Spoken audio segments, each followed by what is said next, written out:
Hey, salut, c'est Lucas.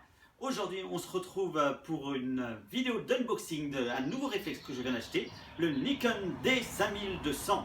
Il est là. Voilà, il est là. Donc voilà, c'est le dernier modèle qui restait au champ, c'est le modèle d'expo. Au départ, je voulais le D5300. Il ne restait plus que le modèle d'expo, mais il ne voulait pas le vendre. Je ne sais pas pourquoi. Donc je me suis rabattu sur le D5200. C'était aussi le modèle d'expo, mais là j'ai bien pu l'avoir. Donc la boîte, elle n'est pas vraiment fermée vu qu'ils ont dû le retirer de la vitrine. On va faire comme si elle était fermée. On va l'ouvrir ensemble. Déjà, on retrouve un manuel d'utilisation seulement en français. Et il fait quand même combien de pages? 90 pages. 90 pages rien qu'en français. C'est pas trop mal pour un appareil photo. Les bons de garantie, un CD d'installation. On va commencer par cette première petite boîte. C'est une boîte, je pense, d'accessoires. Oui, nous avons le chargeur ici. Chargeur classique, non spécial. Un câble USB mini USB, sans doute pour brancher l'appareil photo. Un câble Péritel. Je ne savais pas que ça existait encore, mais bon, pourquoi pas. Ça me permettra de le brancher sur la télé qui est là. Et ceci, c'est la batterie. Donc une batterie de 1030 mAh. Et ça, c'est un cache-objectif pour des personnes qui n'aiment pas utiliser l'objectif pour le cacher. Personnellement, moi je trouve que viser avec l'objectif, c'est quand même mieux. À part pour les vidéos, mais pour le réflexe, l'avantage du réflexe, c'est de pouvoir avoir une vraie visée.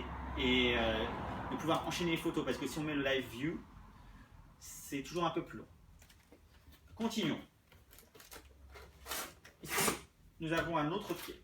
La sangle, la petite sangle Nikon. Et ici, nous avons dans ceci l'objectif.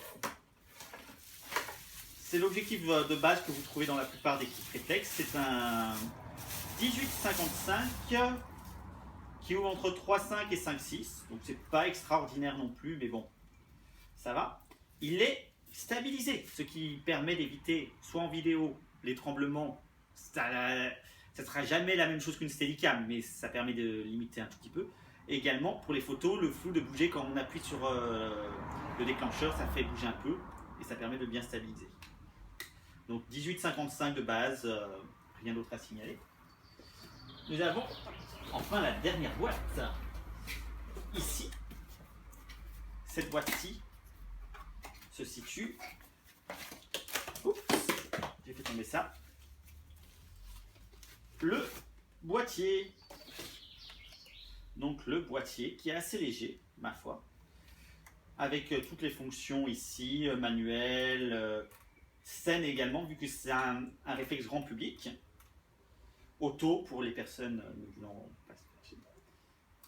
Il y a un écran pivotant, ce qui peut être pas mal pour les vidéos pour avoir un retour. Et bien sûr, la visée, comme je vous le disais, la petite visée ici. Un micro stéréo qui n'est pas terrible, mais ça nous allons le tester tout de suite. Enfin, sur l'appareil.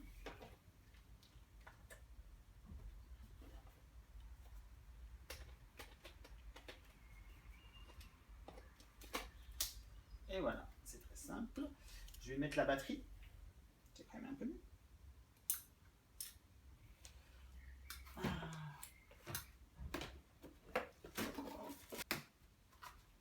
Et voici. C'est bon. Ça fonctionne. Oh, si je ne retire pas le cache, forcément. Hey, voilà, donc là, vous avez la vidéo depuis l'iPhone qui est ici. Et là, vous avez la vidéo depuis le Nikon, le boîtier Nikon. Bon, j'ai rien réglé, je suis en auto, tout en auto, donc c'est pas forcément la meilleure image qui soit. Avec le Nikon, pour l'instant, j'enregistre en 25 images par seconde. Avec l'iPhone, je ne sais pas du tout en quoi ça enregistre. Donc là, 25 images par seconde, 1080p, je suis en 810 ISO, fermeture à 4, un 15e de seconde par image, je crois. Bref, on verra ça tout de suite. Voilà, c'est la fin de cette vidéo unboxing sur le Nikon D5200. J'espère que ça vous aura plu. et on se retrouve au mois de juillet, tous les jours pour un vlog quotidien, tous les jours du mois de juillet, donc du 1er au 31 juillet, 31 vidéos, c'est le défi que je me lance. À bientôt.